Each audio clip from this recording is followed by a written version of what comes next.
So hello and welcome to the video. Something a bit different this week and something I've been asked about a couple of times in comments to previous videos. What is my experience as a solo traveller, and what advice would I give to people who are contemplating becoming a solo traveller because they can't convince anyone they know to come on a trip with them? I like to structure videos around lists of 6. So in this video I will address 6 questions that people looking to travel independently might ask. And I'll try to sprinkle in some nuggets of advice as I go through. So if that sounds interesting, stick around! Hi, I'm Matt. Over the last 25 years I've travelled a lot. I've lived in 5 countries on 4 continents. I've flown over 1.3 million miles. I've visited over 100 countries, every American state, but I'm nowhere near done. So subscribe and perhaps you'll pick up some hacks, hints and tips to make your next trip better. So before I get stuck into the video, I always like to present some credentials as to why I think I am qualified to talk about a particular topic. And like most people, I was pretty anxious before I took my first solo trip, which was a long weekend to Vancouver when I was 22.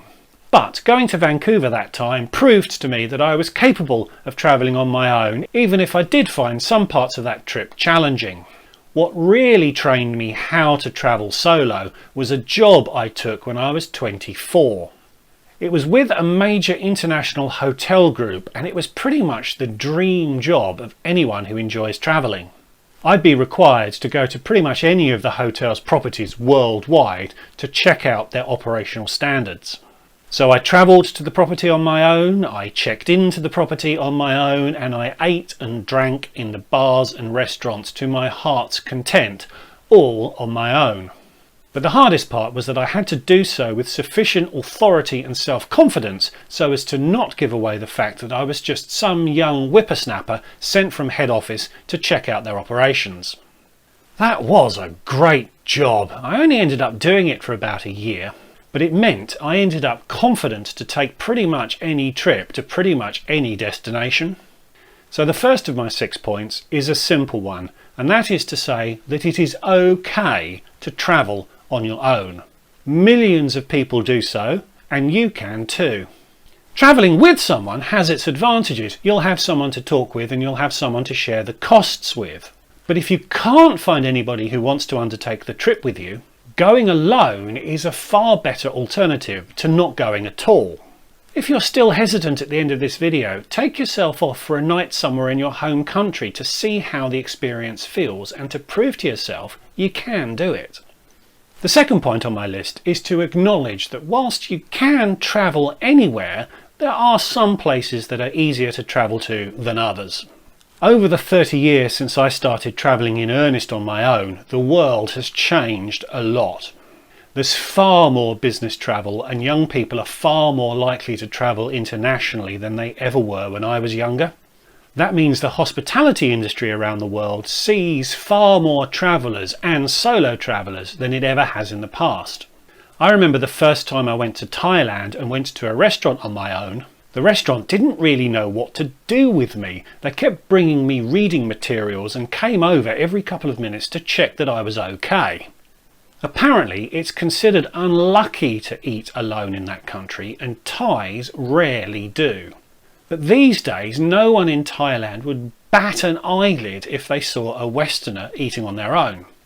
I'll talk more about the safety side of travelling on your own a little bit later on. But to wrap this point up, you're likely to be travelling somewhere that is very touristy, where being alone is unlikely to be an issue at all. It might be considered a bit odd in non-touristy areas, but as with any trip, spending a bit of time before you go researching the cultural norms of your destination will prepare you well, regardless of whether you travel independently or with others. Point 3 concerns the drawbacks to travelling independently, both in financial terms and more broadly. Hotel rooms are the obvious example. They're almost always designed for double occupancy, so there's no financial incentive for the hotel to sell a room to one occupant for anything less than they would sell it to 2.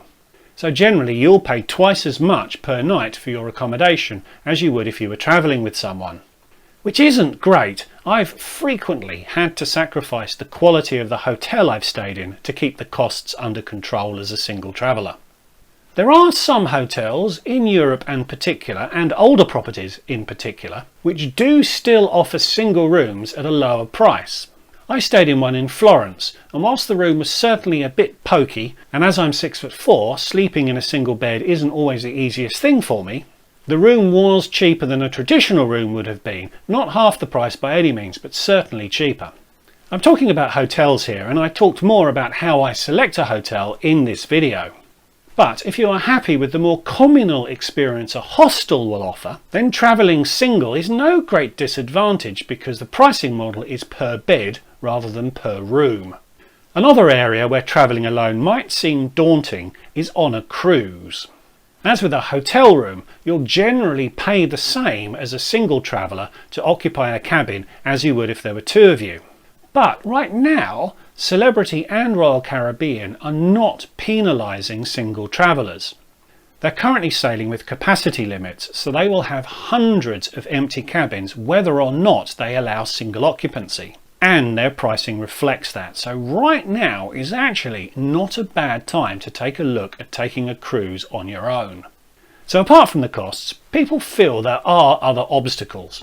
Put simply, going on a cruise on your own is a really weird thing to do, isn't it? Well, it isn't. I consider cruising to be a very valid way of seeing parts of the world that are quite difficult and expensive to reach via any other means of transport. I talk about that in more detail in this video.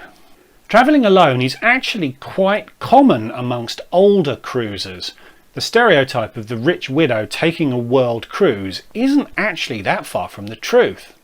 So much so that cruise lines that cater to the older demographic will have single offerings with those customers in mind, including offering single occupancy cabins.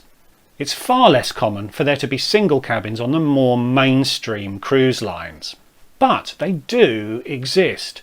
I'm booked into a single occupancy cabin on the Celebrity Edge in December, and some of the Norwegian fleet have a dedicated single room area, including a lounge and other facilities.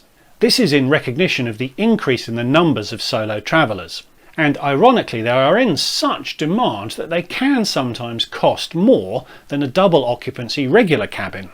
But cruising solo is still weird, right? Well, no, it's not. Most cruises will host a reception for single travellers on one of the first days of the cruise, so you'll get to meet like-minded people. And you'll probably want to join a larger table for dinner, where you'll be seated with other people, including other single travellers. I've cruised solo twice, and I had a great time. Before I reveal item 4 on the list, can I invite you to subscribe to my channel? I'm closing in on 1,000 subscribers, which will be a major milestone, and I'd be very happy to have you aboard for my YouTube journey. Number 4 concerns the benefits of travelling on your own, both financially and in other terms. Some of these may not be obvious. One is that it is easier to find one seat on an aeroplane than it is to find two or more. To illustrate this, I looked at British Airways business class redemptions from London to Miami, and if you are looking for 2 seats in November, you will be given the choice of 8 days when you can fly. If you only need 1 seat, you'll have the choice of 14 dates, and it will obviously cost you half the avios. Buying 1 seat can also sometimes cost less than half the price of buying 2 seats, as I'll explain in this video. This principle applies to other areas too. When I lived in San Diego, I occasionally made a last-minute decision to go to Las Vegas for the weekend. When I got there, I'd look to see what acts were performing. And even though the concert was officially sold out, every time I tried, I was able to find a single seat that I could buy. I got into some great events as a single traveller, probably the most notable of which was Queen when they were touring with Paul Rodgers. It was as amazing as you can imagine. One last quick Vegas tip for travelling alone, particularly when it comes to casino cafes, although it does work with restaurants around the US. Many restaurants will have a counter in addition to booths and tables. So if there's a long line of people waiting to be seated, I have a quiet word with the hostess and ask if there is a single seat available at the counter. More often than not there will be, which allows you to go straight in and avoid the line. Item 5 on the list is things I haven't done or wouldn't do as a single traveller. Top of this list for me is going to a theme park. I've often wanted to, but I've never done it. There's nothing stopping me, although even for me it would feel weird lining up for an hour or more surrounded by family groups just to get on the It's a Small World ride at Disney. Another example is that I won't go to nightclubs when I'm travelling solo, although I don't really go to nightclubs these days if I'm travelling with people either.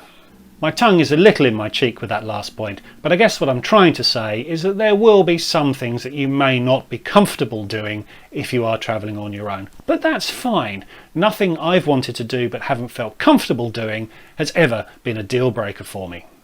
Last on the list is the very important question of safety. It's entirely reasonable to question the safety of travelling independently, particularly for women, where unfortunately we still live in a world where women face challenges beyond those faced by men. There's plenty of coverage when misfortune befalls an independent traveller, but there's never any coverage of the millions of trips that go ahead without a hitch. And the risks may not be where you think they are. In researching this video, I found an article on Forbes outlining the 10 most dangerous countries for solo female travellers. I'll link to that article in the description below.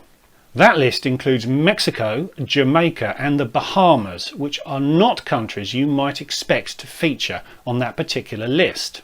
The article explains its reasons for including those countries on that list, so I won't repeat them here. It took me a long time to script this part of the video because I really don't want to pick on cities or countries or regions in illustrating my point. But the world is a lot safer than the media might have you believe. Some of my greatest experiences have happened in places that many people wouldn't dream of visiting, and I will favourably mention Senegal, Bangladesh and Nicaragua here as places I have visited and would not hesitate to go back to. So as long as you maintain an awareness of your surroundings and you understand and you are prepared to adhere to local customs, the risk of mishap overseas may well be no greater than the risk of mishap in a large city in your home country. So there you go, 6 things to ponder when contemplating solo travel. I hope it was interesting and helpful. Please leave me a comment. I love your feedback and it does help me to shape my future videos. This video indeed came as a result of some comments I received on earlier videos. Please also give this video a like and please subscribe if you're new. So thanks for watching and I'll see you all again in the next one. Goodbye.